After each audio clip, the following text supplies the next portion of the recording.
I did these really cute braided up space buns, buckle up and trust the process because I have a story to tell. Have you ever had to do a trial run on your hair before you actually did it for real? My hair was close to 2 weeks old and I probably should have washed it like last week, but that's not what we're here to talk about. I liked the braids in the front, but the back was kind of plain, so I did what any girl would do in this situation, and I got on Pinterest and I saw this picture and I was like, yeah, let's do it. Now, I'm not the best at braiding, but I can do a little something, and this is why you have to do a trial run, because I was fighting for my life in that bathroom trying to figure out how I was going to braid my hair up in the back. And it turns out the only way that I was going to make this happen is if I bent over a little bit. That gave me a better angle, I guess, to braid that up in the back.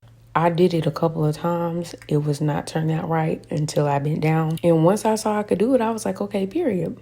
So now I have to wash my hair. It's been almost 2 years since I big chopped and I'm loving the growth, although I do wish it would grow a little bit faster. And don't you love it when your curls revert back after you put heat to it? By the time I finished washing my hair and blowing it out, it was like 10:30 at night. And so I did what any girl would do again in this situation, which is I went to sleep and I woke up the next day and continued the process. If you're a DIYer like I am, the best piece of advice I can give you is don't stress about them parts, girl. I should have taken my own advice because I was fighting for my life trying to part my hair off and I hadn't even started braiding yet. You don't have to use gel for the style, but this is the one that I use. Pause for details and make sure you send one up to the big guy to make sure everything goes by smooth. I did this first braid. It was quite raggedy. I took it out and redid it again.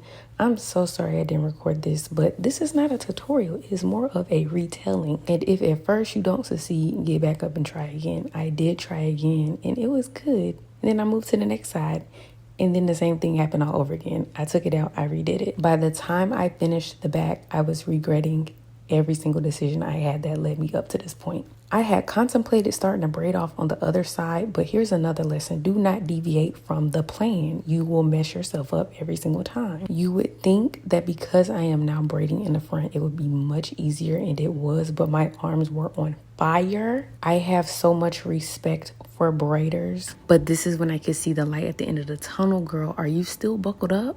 Are we still trusting the process? I hope so. Instead of bringing the braids in the back straight up, I wanted to crisscross them just to add a little bit of razzle dazzle. The formation of the buns was such a humbling experience because why does my hair look so thin? This gave me Rico Nasty vibes. I feel like I've seen her wear her hair like this, or maybe I would like to see her wear her hair like this. What I should have done is I should have added some hair at the top, because that one bun that I'm on right now, it was not looking the same as the other one. It's less hair on this side for some reason. I don't know. My hair bag is still under the bed in my old room at my parents' house. I have yet to go get it. I refuse to take a trip to the beauty supply to get some hair. It's not perfect, but it will do until my next wash day.